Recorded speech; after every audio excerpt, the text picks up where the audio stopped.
Question 22, Don says, before the veil, were there, he pauses and says, let me put it this way. Did the logos, or did most logoi, plan before the veil to create a system of random sexual activity or a specific pairing of entities for periods of time? Or did they have an objective in this respect? It's a pretty good question. Ra says, this shall be the last full query of this working. The harvest from the previous creation was that which included the male and female mind, body, spirit. It was the intention of the original logoi that entities mate with another in any fashion which caused a greater polarization. So before finishing the last paragraph and getting deeper into all of this, because here we touch on territory that we can definitely talk about with more experience and more knowledge. So what do we have? We have a question about the desire to mate, right? But mate not just in the sexual act, but pairing of entities, right? To find a mate, somebody who is going to match you, right? Your other half, let's put it that way, right? So was that planned by the logos? And other logoi also planned this before the veil? I'm not sure if Ra answers if this was before the veil. Maybe they do. I have to reread it, right? Because Don is asking before the veil to create a system of random sexual activity or a specific pairing. So random, just go with everybody, or specific pairing, right? For periods of time. So what was the plan? Would entities want to pair with somebody completely, or just, you know, be like a bee, you know, going from flower to flower? Well, Ra says that first, the harvest from the previous creation, so we're talking about, yes, pre-veil, before the veil, included, that was part of the harvest. So we had male and female. This is something that I mentioned a while ago, and I wasn't sure where Ra talked about this, but yeah. So try to imagine a universe without male and female. It's kind of baffling to me, isn't it? So male and female existed in the last creation, right? In the last harvest. That's what we harvested from before. So prior to that, I guess there was no male and female. I guess we were experimenting without gender. That's kind of interesting, right? So gender is a sort of new thing. Now, because of that, the intention of the original logoi, of all the logos, right, that entities mate with one another in any fashion which cause a greater polarization. So what they wanted to see is that they would mate with one another, right? So it would cause a greater polarization. So what has proved more effective for polarization? Well, here's what Ra finishes saying. It was determined after observation of the process of many logoi that polarization increased manifold in the mating, if the mating were not indiscriminate. Consequent logoi thusly preserve a bias towards the mated relationship, which is more characteristic of more disciplined personalities and of what you may call higher densities. The free will of each entity, however, was always paramount, and a bias only could be offered.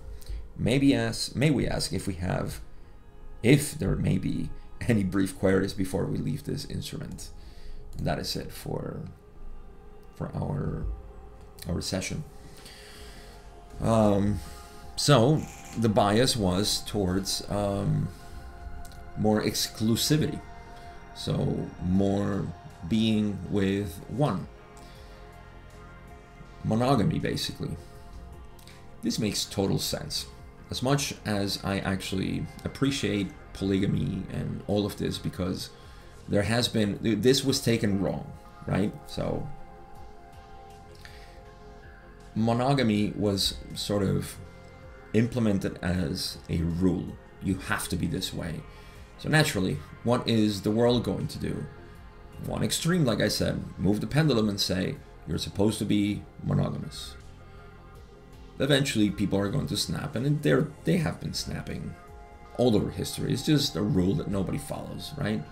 So better to accept the nature of humans, especially in the state that we are, that you want to be, with other people, you do it. Okay, so no shame in that. It's okay to do it. I think most of us have tasted all kinds of experiences with other people, and that's all well and good. It shouldn't be frowned upon. We shouldn't frown upon anything, but especially this in this society. So that's great. However, eventually, if your direction is to have a relationship, it's natural that you will incline yourself to be with somebody.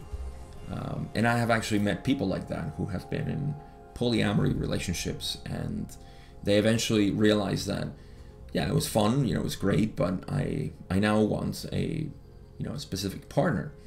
And it makes total sense.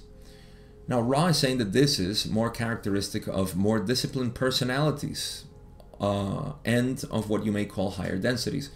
So in the evolution of the self, there is a desire to maintain a monogamous relationship, a one relationship.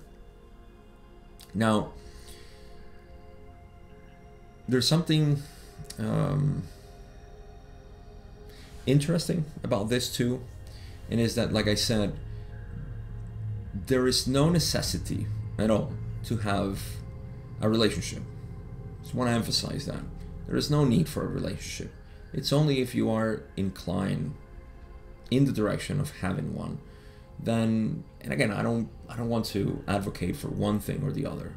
Everybody should experience whatever they want, because that's what we're here for. And we have our own desires and what we want to do. But it makes a lot of sense that as you evolve, you want to stay, especially in the human realm, you create a better relationship with one than, say, 5, 3, 2 even.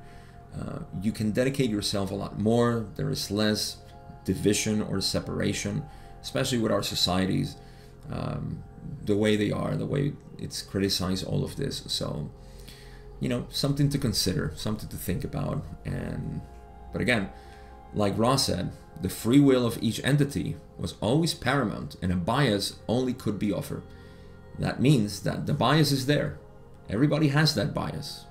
It doesn't matter who they are, no matter what kind of polygamous relationship they have. They all have that bias. They all want the one relationship. But free will is paramount. You do whatever you want.